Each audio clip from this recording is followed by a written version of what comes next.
দেৱ দৈৱ গীতা নয় দুয়ৰ সম্বন্ধিত তুষ্ট ভৈলা কৃপাময়ী দুয়ৰো আশ্ৰয় লৈছিল অৰ্থাৎ দুইজনো আশ্ৰয় ল'লে দৈৱকী নন্দন কৃষ্ণৰ চৰণত আৰু দুইজনকো মানে ভগৱান কৃপাময়ে মানে সন্তুষ্ট হৈছিল এইটোৰ কাৰণে আদয় মহাভকত সন্ত একঠাই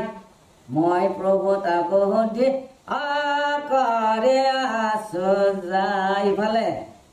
আনফালে কৃষ্ণই ভাবি আছে কি এই বিদেশ দেশৰ মিথিলা ৰাজ্যত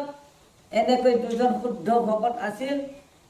আৰু সেই শুদ্ধ ভকতৰ ঘৰত আমি এক খন্তেক দৰ্শন হ'ব লাগিব সেই সকল ভক্তই হ'ল চতুৰ্দেৱ আৰু যুগলস্য ভগৱান কেনেকৈ ভাবি থাকে যে আমি ভক্তি কৰিছোঁ জানাই নাজানে ভগৱানে ভাবি আছে তেওঁলোকে মোকে বিচাৰি আছে তথাস্থ হওক ধন্য হওক তেওঁ আশীৰ্বাদ দিয়ে আমি দেখা নাই প্ৰভুৱে দেখা পাই আছে যে আঁৰত থাকি থাক ভগৱান কৃষ্ণ এতিয়া যাব ব্ৰাহ্মণ বৈষ্ণৱ ভকত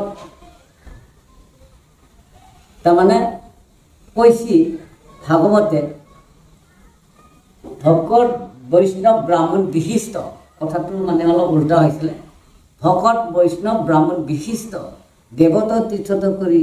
সিহিহে গৰিষ্ঠ দৰ্শন পৰশন অৰ্চন কৰিলে দেৱতীৰ্থ ক্ষেত্ৰ শুদ্ধ হয় চিৰকালে গতিকে ভকত বৈষ্ণৱ ব্ৰাহ্মণ বিশিষ্ট দেৱতা তীৰ্থত কৰি সিহিহে গৰিষ্ঠ তাৰমানে দেৱই থাকক তীৰ্থই থাকক যিকোনো ক্ষেত্ৰই থাকক ভকত যেতিয়া দৰ্শন হ'ব তেতিয়া সেই তীৰ্থ পবিত্ৰ হৈ পৰিছে আৰু ভকতৰো তীৰ্থ মানে পবিত্ৰ হ'ব তাৰ দুয়োবোৰ উদ্ধাৰ হৈ পৰিছে এইটোৰ কাৰণে দৰ্শন পৰশন অৰ্চন কৰিলে মানে দৰ্শন হ'লা যে আমি পৰশন আমাৰ চৰণ চোৱা চুই কৰিলোঁ সেৱা কৰিলোঁ পৰশন এনেকৈ মানে আমি চৰণ চুই সেৱা কৰিলোঁ অৰ্চন নিজক আমি অৰ্চনা কৰিলোঁ গোটাই মানে ভকতেহে মানে শুদ্ধ কৰিব পাৰিব সেইকাৰণে কৃষ্ণই এই দুইজনক আৰু শুদ্ধ কৰিবৰ কাৰণে আৰু শুদ্ধ কৰিবৰ কাৰণে আমি যাওঁ আৰাম পুত্ৰ মিত্ৰ কলত্ৰক পায় সৰ্বধাম কোনোজনে লভিব ভকত হেন থান চতুৰ্দেৱ আৰু যুগলস্য তেওঁলোকে ভাবিছিল বোলে যে এই পুত্ৰ মিত্ৰ পৰিয়ালবৰ্গ তেনেকৈ পৰিয়ালবৰ্গ লৈ আৰু যাতে কোন জন্মত মানে ভকতসকলক ক'ত লগ পাম চাওক তেনেকৈ পৰিয়াল হ'ব যাতে ভকত সংগ পালে মোৰ কল্যাণ যে আমিও ভাবিব লাগিব যে আমি পৰিয়াল মানে আগবঢ়াই আনিছোঁ পৰিয়াল জন্ম দিছোঁ প্ৰভুৰ কৃপা কিন্তু সেই পৰিয়ালক আমি কেনেকৈ শুদ্ধ কৰিব পাৰোঁ কেনেকৈ মানে সদাচাৰত আগবঢ়াই নিব পাৰোঁ কেনেকৈ যাতে সৎ আচাৰটো আমি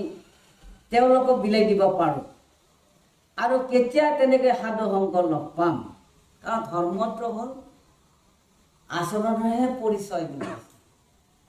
চৰিত্ৰৰহে পৰিচয় বুলি আপোনাৰ চৰিত্ৰই আপোনাৰ পৰিচয় কিয় লিখে জ্ঞানী পুৰুষ সকলোৱে ধৰ্ম কৰিছে যাতে বিশ্বৰ জীৱবিলাক শান্তি হওক বিশ্ব জীৱবিলাক যাতে কোনো প্ৰকাৰে যাতে কোনো ব্যক্তিয়ে যাতে হিংসা নকৰে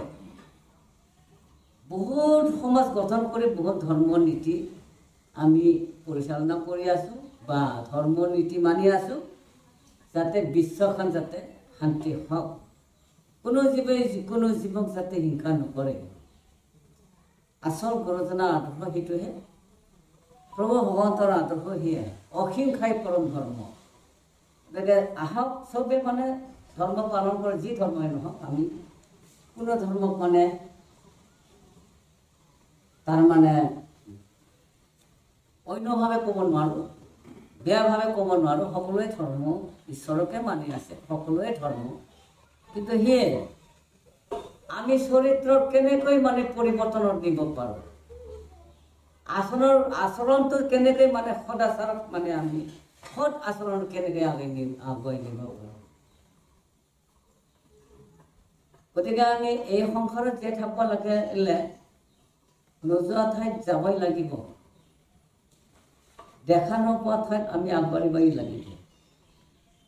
যেনে মানুহ নাযায় য'ত চৰাই যায় ত'ত, তেনেকুৱা ধৰণৰ আমিওতো সেই চৰাই নিচিনাই, নহয়নে?